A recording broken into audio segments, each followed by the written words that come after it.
Good morning વિદ્યાર્થી મિત્રો। આજે આપણે વિજ્ઞાનમાં ધોરણ 7 ની અંદર પાઠ નંબર 12 વનસ્પતિમાં પ્રજનન વિશેનો અભ્યાસ કરવાનો છે।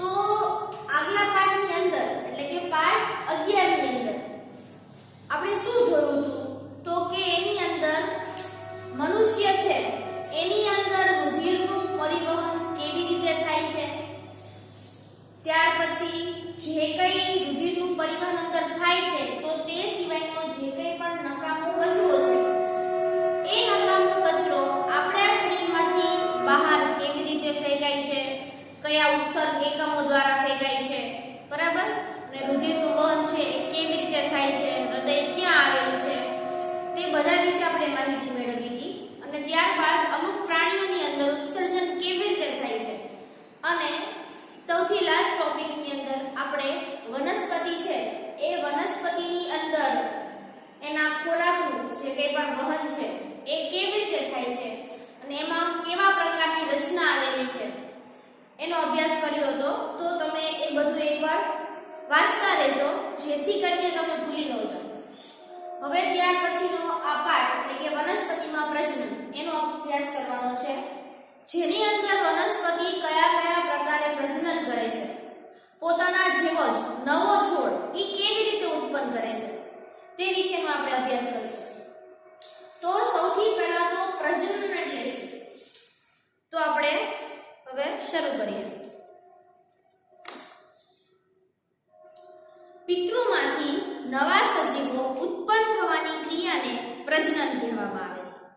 શું કીધું? પિતૃમાંથી નવા સજીવો।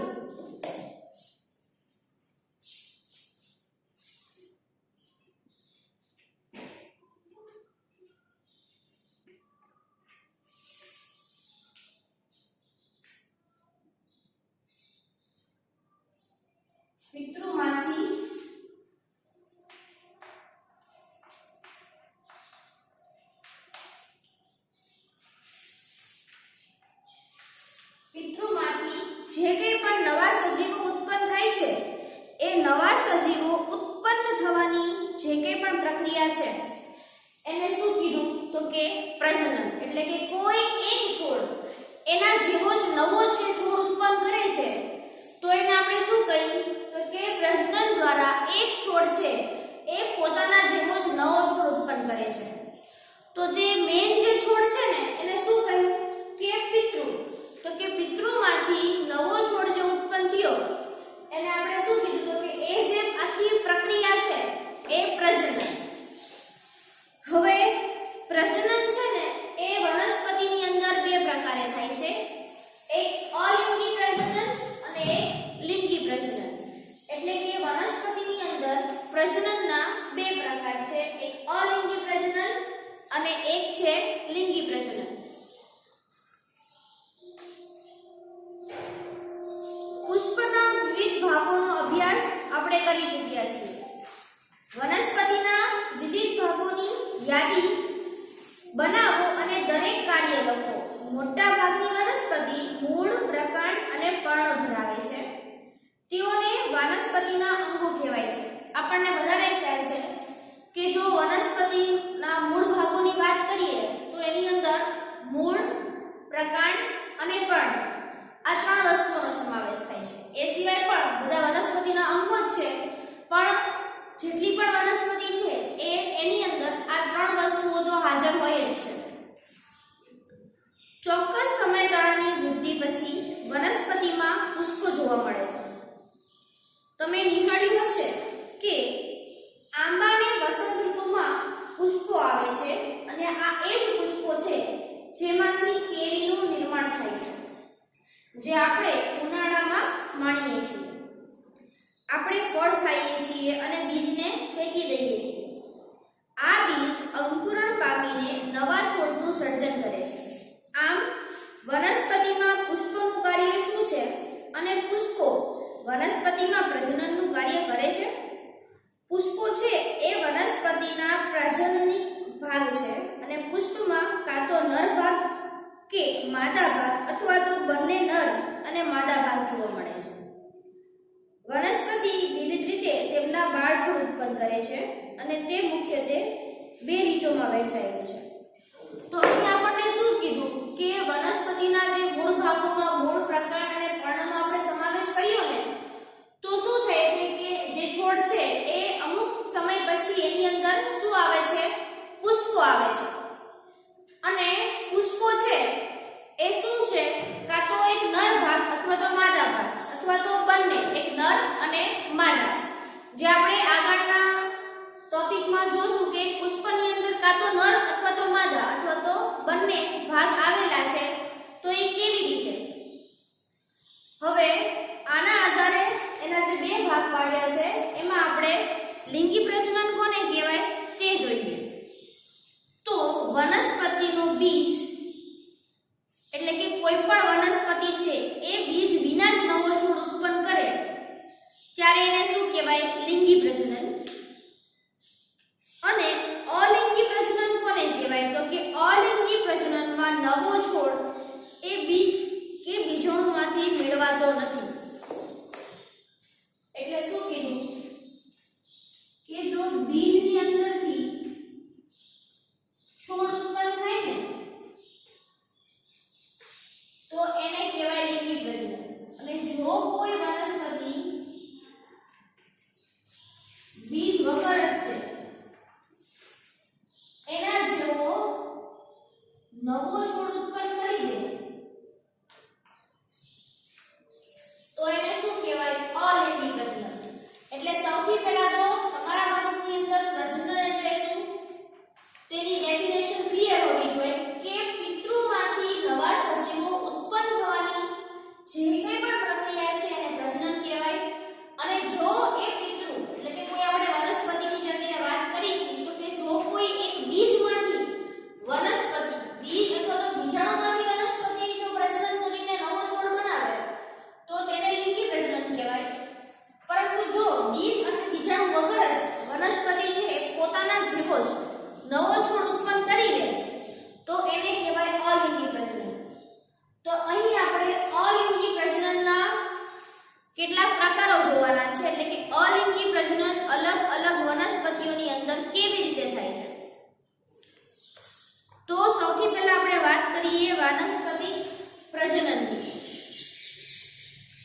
આ એક પ્રકારનું અલિંગી પ્રજનન છે જેમાં નવો છોડ એ મૂળ, પ્રકાંડ, પર્ણ અને કલિકામાંથી ઉત્પન્ન થાય છે. અહીં પ્રજનન એ વનસ્પતિના ભાગો દ્વારા થતું હોવાથી તેને વાનસ્પતિક પ્રજનન કહેવામાં આવે છે. હવે શું કીધું કે આની અંદર જે પ્રજનન થાય છે એ કોના દ્વારા થાય છે? તો મૂળ,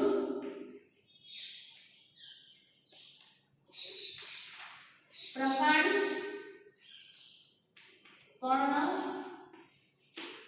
અને કલિકા.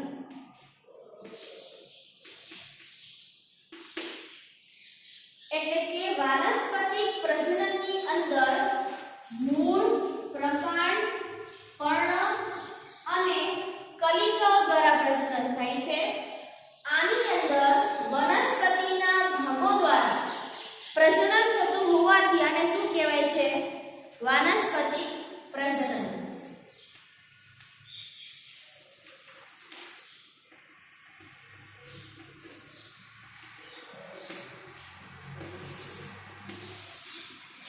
બરાબર છે? અહીં વાનસ્પતિક પ્રજનન શા માટે કીધું છે?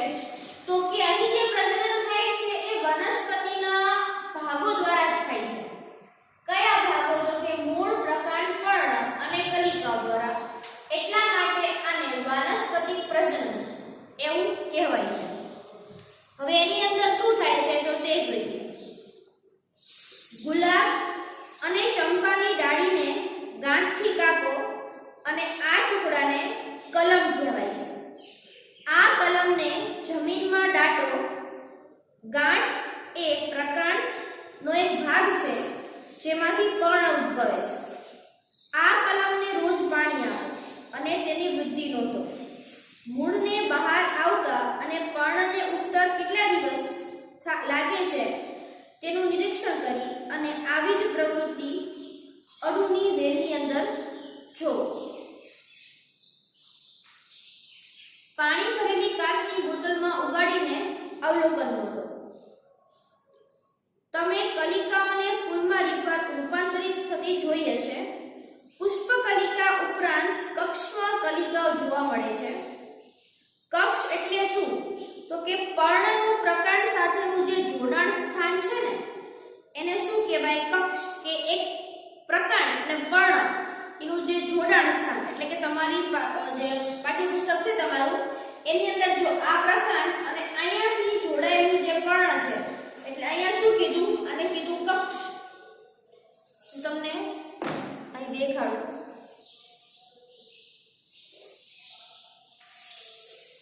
બરાબર, આ ધારો કે પ્રકાંડ અહીંયા અને અહીંયાથી જે કંઈ પણ પર્ણ જે ભેગું થાય છે એટલે આ જે ભાગ છે ને એને શું કીધું? કક્ષ. અને વચ્ચે વચ્ચે તમને ખ્યાલ હોય તો અમુક જગ્યાએ આવેલું જ્યાંથી આ સીલ વળતું હોય એને શું કહેવાય?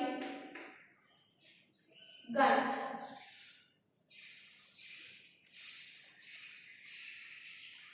જેમાંથી પ્રરોહનું નિર્માણ થાય છે આ કલિકાને વાનસ્પતિક કલિકા કહેવાય છે. કલિકા એ ટૂંકું પ્રકાંડ છે જે અપરિપક્વ આચ્છાદિત પર્ણો ધરાવે છે અને વાનસ્પતિક કલિકાઓ નવા છોડનું સર્જન કરી શકે છે. હવે જુઓ, અહીં કલિકા એટલે શું કીધું? તો કે તમારે એક ગુલાબ અથવા તો ચંપાની ડાળીને ગાંઠથી કાપી લેવાની છે અને ત્યારબાદ આ ટુકડો જે છે એને કલમ કરવાની છે. એટલે આ કલમને જમીનની અંદર દાટી દેવાની છે. એટલે કે ધારો કે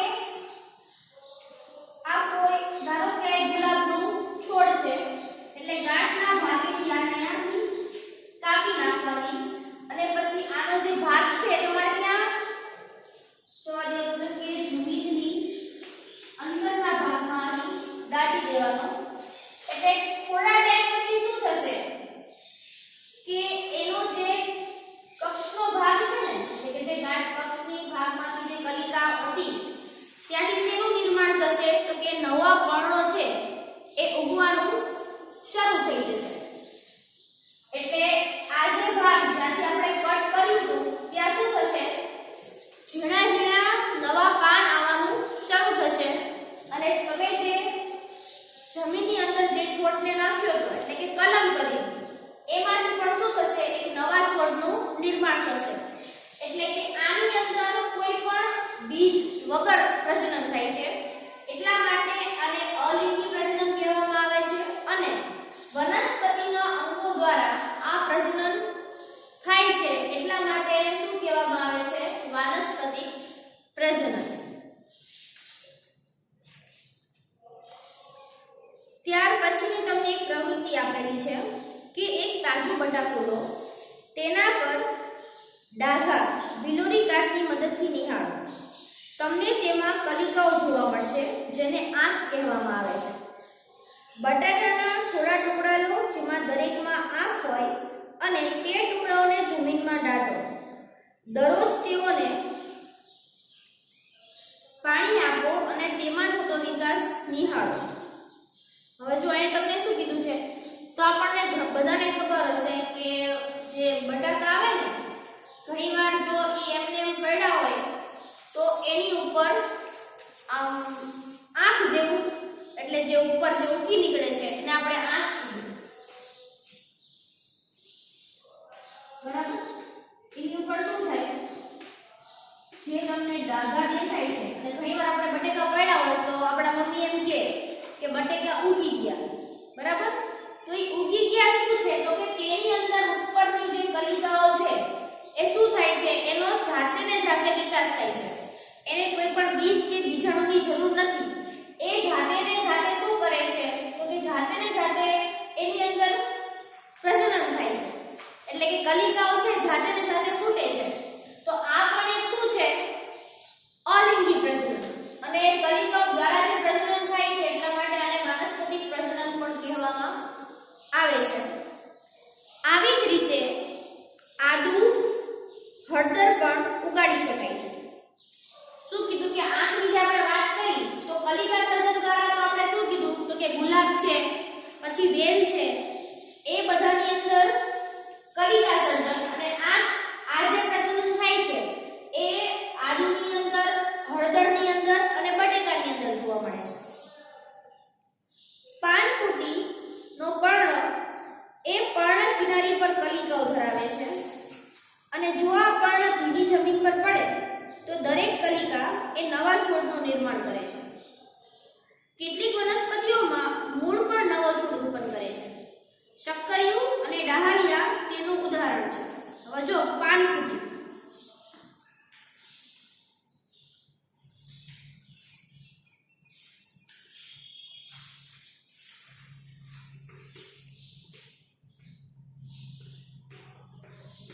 હવે પાનફૂટીની અંદર શું થાય છે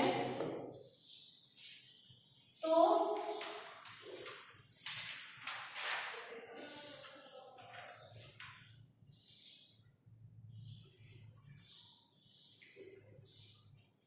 કે પાનફૂટીનું જે પર્ણ છે ને ઈ કિનારી ઉપર કલિકાઓ ધરાવે છે.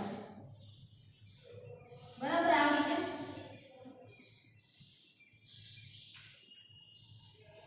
એટલે શું થાય, જ્યારે આ પાન એથી તૂટીને જમીન ઉપર પડે ને ત્યારે આ દરેક જે કલિકાઓ છે ને એ પાછો નવો છોડ ઉત્પન્ન કરે. જો અહીં તમને કીધું છે કે પાનફૂટી એ પર્ણ કિનારીઓ પર કલિકા ધરાવે છે અને આ પર્ણ ભીની જમીન પર પડે તો દરેક કલિકા નવા છોડનું નિર્માણ કરે છે. એટલે આપણને પ્રશ્ન એમ પૂછે કે પર્ણ દ્વારા થતું પ્રજનન શેમાં જોવા મળે છે તો પાનફૂટીની અંદર શેના દ્વારા પ્રજનન થાય છે તો પર્ણ દ્વારા થાય છે. બરાબર. અને વાત કરીએ હવે મૂળ, તો કે મૂળ દ્વારા પ્રજનન સેવા જોવા મળે તો શક્કરિયું અને ડાહાલિયા. શક્કરિયું આપણે બધાને જોયું હશે કે શક્કરિયાની આપણે ખીર બનાવી તો શક્કરિયું બાફીને પણ આપણે બધા ખાતા હોઈએ છીએ. તો એની અંદર જે પ્રજનન જોવા મળે ને એ મૂળ દ્વારા થાય છે. ત્યાર પછી થોર જેવી વનસ્પતિમાં તેનો અમુક ભાગ મુખ્ય વનસ્પતિ છોડથી જુદો પડે ત્યારે તેમાંથી નવો છોડ ઉત્પન્ન કરે છે અને દરેક છૂટો પડેલો ભાગ એ નવા છોડનું સર્જન કરે છે. હવે અહીં આપણને શું કીધું કે થોર જેવી વનસ્પતિ હોય ને એમાં શું થાય, થોરની અંદરથી જો કોઈ એક ભાગ છૂટો પડે ને તો એ ભાગ નવા છોડનું નિર્માણ કરે અને જે જ્યાંથી છૂટો પડ્યો તો એ ભાગનો નવો છોડ છે તે પણ એ સિવાય ધારો કે અહીંયાથી ભાગ છૂટો પડ્યો તો આ નવા છોડનું નિર્માણ કરે.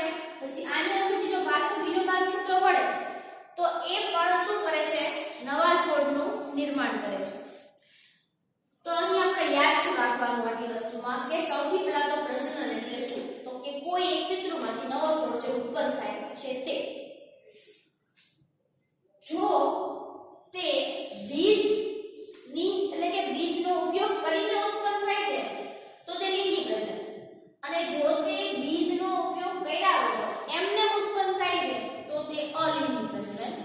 અને એની અંદર આપણે વાત કરી કે અલિંગી પ્રજનન છે એ કેવી રીતે થાય છે તો જો કે મૂળ, પ્રકાંડ અને પર્ણ અને કલિકાઓ ના ઉપયોગ દ્વારા જે પ્રજનન થાય છે એને શું કહેવાય, વાનસ્પતિક પ્રજનન. કારણ કે આની અંદર વનસ્પતિના અંગોનો ઉપયોગ થાય છે એટલા માટે. જેની અંદર આપણે સૌથી પહેલા કલિકા સર્જન જોયું કે કલિકા સર્જન દ્વારા જે કંઈ થાય છે તો કલિકા સર્જન દ્વારા શું થાય છે તો કે સૌથી પહેલા આપણે ગુલાબની વાત કરી કે ગુલાબની અંદર શું કહેવાય છે કે એની જે ગાંઠનો ભાગ હોય ત્યાંથી કાપીને એને જમીનમાં કલમ કરી નાખવાની, એટલે કે જે કલમ ગાંઠવાની જે કંઈ પ્રક્રિયા છે એને કલમ કરવી કહેવાય છે. તો એની અંદર કલિકા દ્વારા શું થાય, કલિકા દ્વારા સર્જન થાય છે એની અંદર. ત્યાર પછી આપણે વાત કરી આદુ, બટેકા અને હળદરની, તો કે એની અંદર જે ઉપરનો જે ડાઘાવાળો ભાગ છે જ્યાંથી કલિકાનું નિર્માણ થાય છે તો એ પણ એક વનસ્પતિક પ્રજનન છે. ત્યાર પછી આપણે પાનફૂટીની વાત કરી કે પાનફૂટીની અંદર પર્ણની કિનારીઓ ઉપર કલિકાઓ આવેલી છે અને જ્યારે આ પાન છે એ ભીની સપાટી ઉપર પડે છે જમીનમાં તો એ દરેક કલિકામાંથી શું થાય છે? નવા છોડનું નિર્માણ થાય છે, એટલે કે નવા જે કંઈ પણ અંગો છે પણ એ શું થાય છે? આની અંદરથી નિર્માણ પામે છે. અને ત્યાર પછી આપણે વાત કરી કે થોર, અને વચ્ચે આપણે વાત કરી હતી કે શક્કરિયું છે એ શક્કરિયું મૂળ દ્વારા પ્રજનન કરે છે, શક્કરિયું અને ડાહલિયા. અને ત્યાર પછી થોરનું જોયું કે થોરની અંદરથી વનસ્પતિમાં થોરનો જે ભાગ છે એ પડી જાય, તો એ જે ભાગ પડી ગયો છે તેની અંદરથી શું થાય છે? નવા છોડનું નિર્માણ થાય છે. તો હવે આગળ આપણે વનસ્પતિના પ્રજનનના જે વાનસ્પતિક પ્રજનન છે એની અંદર હજી આપણે આગળ જોવાનું છે, તો જોઈએ આપણે.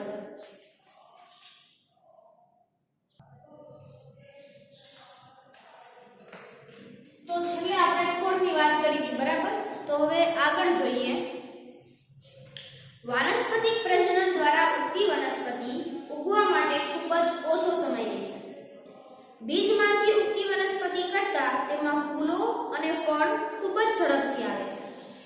તો અહીં વાનસ્પતિક પ્રજનન દ્વારા આપણને શું ફાયદા થાય છે અને એમાંથી ઉગતી વનસ્પતિ છે એની અંદર શું ખાસ વિશેષતા છે? તો તે આપણને કીધું છે કે વાનસ્પતિક પ્રજનન દ્વારા જે કંઈ પણ વનસ્પતિ ઉગે છે ને એ ખૂબ જ ઓછા સમયમાં નવો છોડ ઉત્પન્ન કરી લે છે.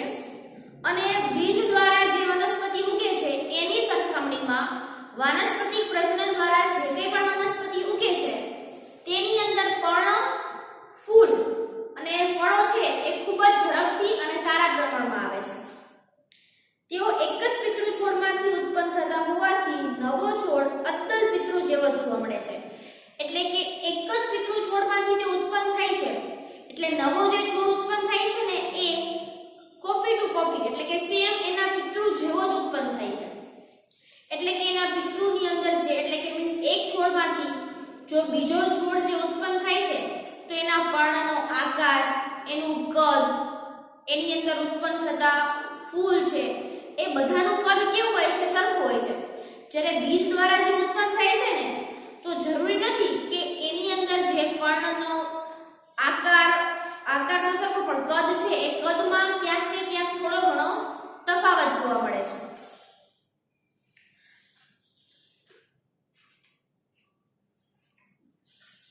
હવે અહીં શું કહે છે કે લિંગી પ્રજનન દ્વારા ઉદ્ભવતો છોડ એ બંને છોડના લક્ષણો ધરાવે છે.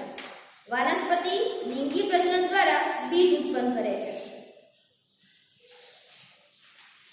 એટલે અહીં જે આપણને વાત કરી કે વનસ્પતિની અંદર વાનસ્પતિક પ્રજનન દ્વારા જે છોડ ઉત્પન્ન થાય છે એ શું થાય છે? તો કે સેમ ટુ સેમ એના પિતૃ જેવો ઉત્પન્ન થાય છે. જ્યારે લિંગી પ્રજનનની વાત કરીએ તો એની એક છોડની અંદર ભેગા થાય છે. તો વનસ્પતિક પ્રજનનમાં આપણે ખાસ વાત શું યાદ રાખવાની છે? તો કે વાનસ્પતિક પ્રજનન દ્વારા જે કંઈ પણ નવો છોડ ઉત્પન્ન થાય છે એ વનસ્પતિ એક તો સેમ ટુ સેમ એના પિતૃઓ જેવી ઉત્પન્ન થાય છે. એ સિવાય તે નવા જે કંઈ પણ પર્ણો, પુષ્પો ઉત્પન્ન કરવા ખૂબ જ ઓછો સમય લે છે અને ખૂબ જ સારા પ્રમાણમાં ઉત્પન્ન કરે છે. હવે આપણે વાત કરવાની છે કલિકા સર્જન. તો કે કલિકા સર્જન દ્વારા કેવી રીતે પ્રજનન થાય છે? યીસ્ટ જેવા નાના સજીવો માત્ર સૂક્ષ્મદર્શક યંત્ર દ્વારા જ જોઈ શકાય છે. તેઓને જો પૂરતા પ્રમાણમાં પોષક તત્વો આપવામાં આવે તો તેઓની વૃદ્ધિ પામે છે અને અમુક કલાકે તેઓ બહુગુણિત થાય છે. યીસ્ટ એક કોષી સજીવ છે. તો હવે યીસ્ટની અંદર કેવી રીતે પ્રજનન થાય છે તે આપણે જોવાનું છે.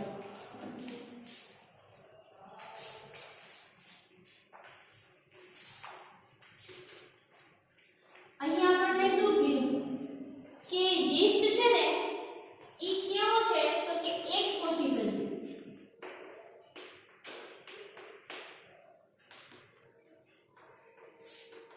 અને યીસ્ટ છે એ આપણે નરી આંખે નથી જોઈ શકતા. યીસ્ટ આપણે શેમાં જોવું પડે છે? સૂક્ષ્મદર્શક યંત્રની મદદથી.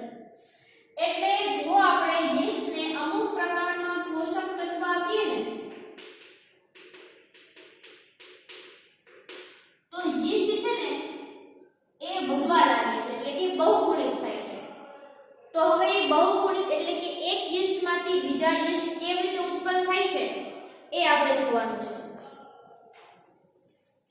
યીસ્ટ, કેક અથવા તો પાવડર એ બેકરી કે કેમિસ્ટની દુકાનેથી લો. એક ચપટી યીસ્ટ લો અને તેને પાણી ભરેલા વાસણની અંદર મૂકો. તેમાં એક ચમચી ખાંડ લો, તેને હલાવીને દ્રાવ્ય કરી નાખો. તેને ઓરડાની હૂંફાળી જગ્યા ઉપર મૂકો અને 1 કલાક પછી કાચની સ્લાઇડ પર આ દ્રાવણનું એક ટીપું મૂકો અને સૂક્ષ્મદર્શક યંત્રથી નિહાળો.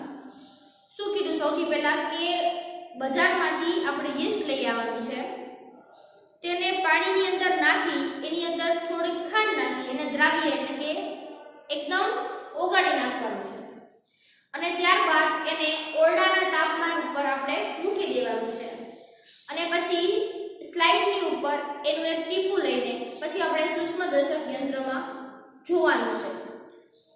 હવે તમને યીસ્ટના નવા સર્જાયેલા કોષો જોવા મળશે. એટલે જો સૌથી પહેલા યીસ્ટનો કોષ હશે કેવો આવો.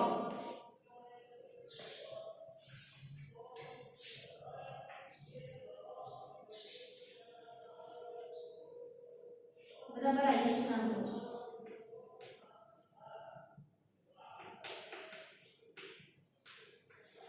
એટલે કે જ્યારે આપણે યીસ્ટ લીધું હતું ત્યારે આપણે સૂક્ષ્મદર્શક યંત્રમાં જોશું ને તો એની રચના કંઈક આવી દેખાશે.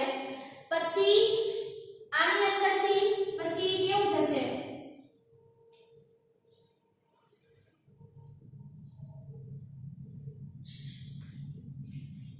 એટલે કે એનો ઉપરનો ભાગ ઉપસી આવે છે, જેને આપણે શું કહીશું કે યીસ્ટની અંદર વિકસતી કલિકા.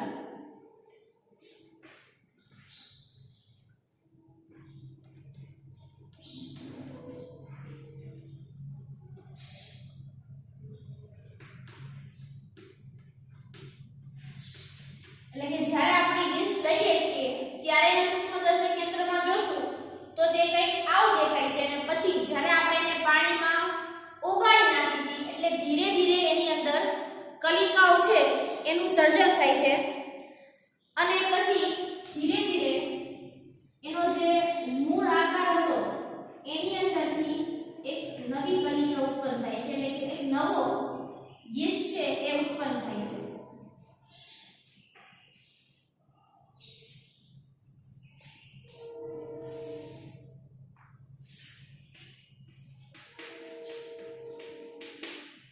અને ત્યારબાદ ધીરે ધીરે જેમ જેમ એ થોડાક સમય માટે એમાં પડશે એટલે કલિકાઓની નવી સાંકળ છે એ ઉત્પન્ન થશે.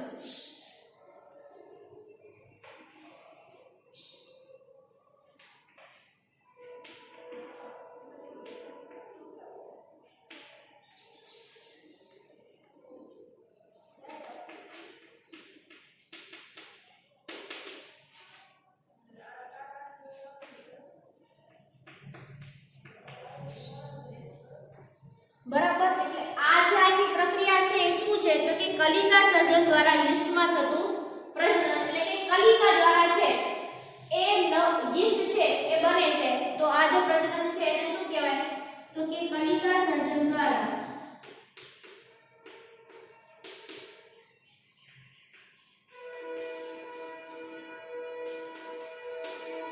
યીસ્ટમાં થતું પ્રજનન.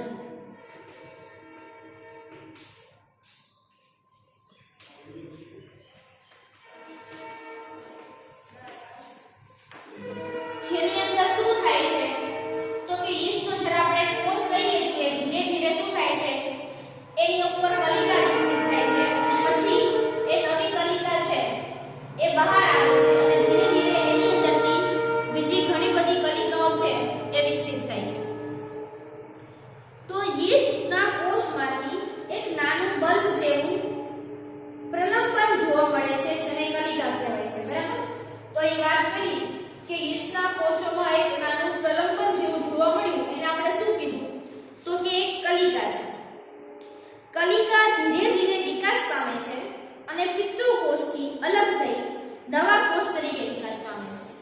તો અહીં સુધી કલિકા જોડાયેલી હતી. બરાબર, પછી આ જે પરિસ્થિતિ છે ને એની અંદર કલિકા હજી પિતૃછોડમાંથી છૂટી નથી પડી, એ હજી આની સાથે જોડાયેલી જ છે. ને પછી શું થાય છે જે નવી કલિકા જે ઉત્પન્ન થઈ છે એ પિતૃમાં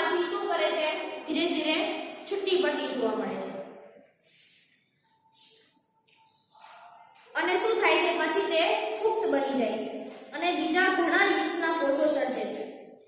કેટલીકવાર બીજી કલિકાઓ મુખ્ય કલિકામાંથી સર્જાઈ કલિકાઓની સાંકળ બનાવે છે અને જો આ પ્રક્રિયા ચાલુ રહે તો થોડા સમયમાં વિશાળ સંખ્યામાં યીસ્ટના કોષો જોવા મળે છે.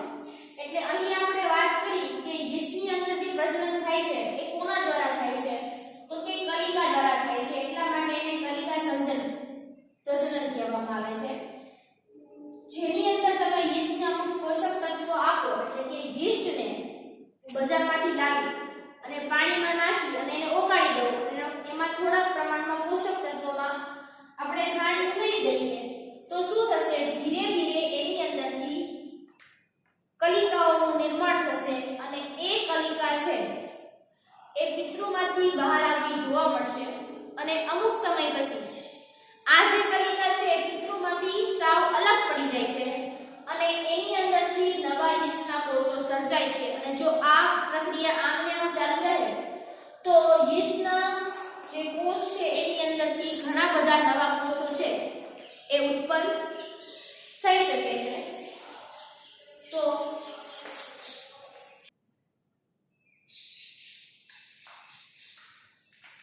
આપણે જે કંઈ પણ ટોપિક અત્યાર સુધી ભણ્યા એના ઉપરથી આ 3 પ્રશ્નો કાઢેલા છે જે તમારે તમારી હોમવર્ક બુકની અંદર વ્યવસ્થિત રીતે સારા અક્ષરે લખવાના છે અને પોઈન્ટ વાઇઝ.